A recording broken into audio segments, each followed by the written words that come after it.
بایزید بسطامی رحمت الله علیه یو لوی بزرګ تېر شوی. د ده په علاقه کې یو ښځه وه، هغه بدعمله او زناکاره وه، او د هغې ښځې یو خاص نرخ ځان له مقرر کړی و. د هغې خپلې بدعملۍ چې دومره پیسې څوک راوړي نو دا د هغه بدعملۍ عوض دی او دی دا د هغې عوض دی، بس دا به راوړي و، خدای دې مسلمان وساتي.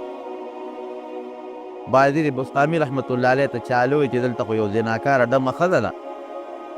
او د خلکو نه پیسې اخلي او بدعملي کوي، او په علاقه کې لوی فساد او فتنه شروع کړی. اوس ګوره دې دام طریقه وه چې راغلی و، ځان سره یې لس پنځلس مشران راوستي وو، دا ښځه یې والې ټکولې و، شړلې وه، خو په هغې خو نه سمېده. جلسه جلوس یې ورپسې کړی وی، نصیحت یې ورته کړی وی، په هغې نه سمېده. دې ځای نه به تلې وه بل ځای به یې دا بدعملي کوله.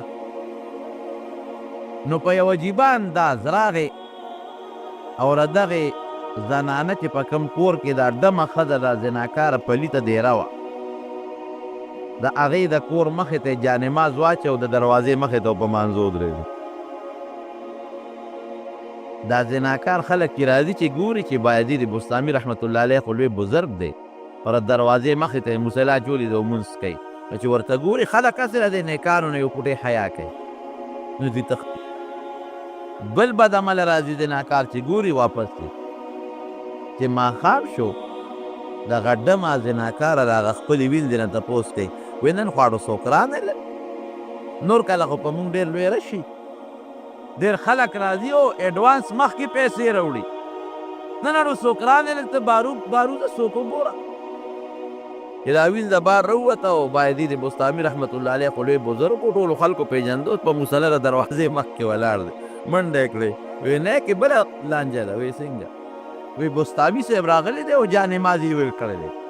او چې څومره دا پلیت زناکار راځي هغه ته ګوري ټول تښتي حیا کوي. وایي ښه ویله دې ملا صاحب ته وایي چې ستا دلته څه کار زه نیکبخته خپل جومات ته بل لمونځ کوه. او ویل دغه له بایزید بسطامی رحمت الله علیه ته ودرېدله، وایي زه خپلې نیکې راولېږلې چې ستا زمونږ په کوڅه کې څه کار دی چې دلته لمونځونه کوې، زه خپل جومات ته ځه، خپل کور ته دلته خپل عبادت کوم، مونږ پرېږده چې خپل کار کوو. وی ولې؟ وی بس زمونږ خو همدغه پروګرام دی چې د شپې یو کس راځي او دومره پیسې راکوي، او چې ته دلته ولاړ یې څوک هم نه راځي. بایزید بسطامی رحمت الله علیه ورته وایي چې زه خو هم دغې مقصد له راغلی، زه به هم دا پیسې درکړم، خو چې څومره پیسې څوک د شپې درکوي زه به هم هغومره پیسې درکړم، دا بېګاله شپه به زما شي. او وینځه لاړه، هغه نیکې هغه ډمې ته یې وایي چې صاحب تا ملا صاحب هم په دې نیت راغلی. وایي ډېره ښه ده، مونږ ملا او امید څه کوو، زمونږ خو د خپلو پیسو سره غرض دی، بس ډېرې هم پیسې راکړي، بېګاله شپه رده شوه. وایي ډېره ښه ده، ملا صاحب پیسې جمع، پیر صاحب پیسې جمع، هغه وخت کې که 100 روپۍ و که 1500 روپۍ و، هغه پیسې وله ورکړئ او بایزید بسطامی رحمت الله علیه ورننوت. چې ورغی هغه ډمه ورته وایي چې ته په وخت ولې نه راځې، زمونږ خو د پیسو سره غرض چې پیسې هر څوک راکوي، شپه د هغه ده. بایزید بسطامی رحمت الله علیه ورته وایي خلکه بېګاله شپه ته زمی به یو پیسې مې واغېښتې او باقي چې ستا څه خوښه یې. وایي ښه نو تا ته پته ده چې مونږ خو پیران خلک یو، نیکان خلک، نو مونږ که دا بدعملي کوو نو په نیکۍ کوو، مونږ خوار کار ته اودس کوو، لمونځ کوو بیا وله اودس کوو، که د دنیا بل څه نیک کار کوو، په سفر ځو بیا اودس کوو، که د سفر نه راشو کینو نو بیا اودس کوو. نو که ما ورته اوس دا بدعملي کوو نو زه هم پیر یم، پټکې مې په سر دی او نن شپه مې ته په بیه اغېښتې، نو ته به هم 2 رکاته ته به هم اودس وکړې، زه به هم اودس وکړم. اډم ورته ډېره ښه ده، زمونږ دې سره څه کار لا ښه خبره ده. اودسونه دواړه وکړل. بیا ورته بایزید بسطامی رحمت الله علیه وایي چې ښه نو ګورې مونږ چې کم کار کوو مخکې 2 رکاته کوو،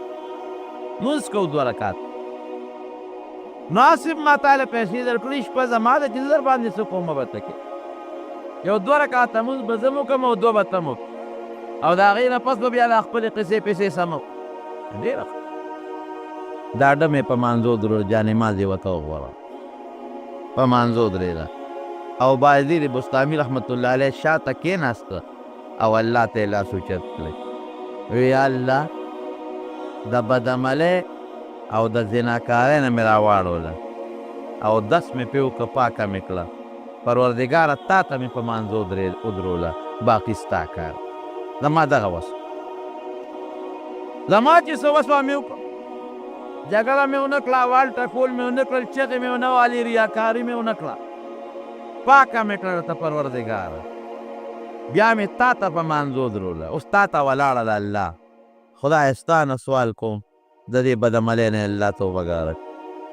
خدای ته خو یې ته وساتي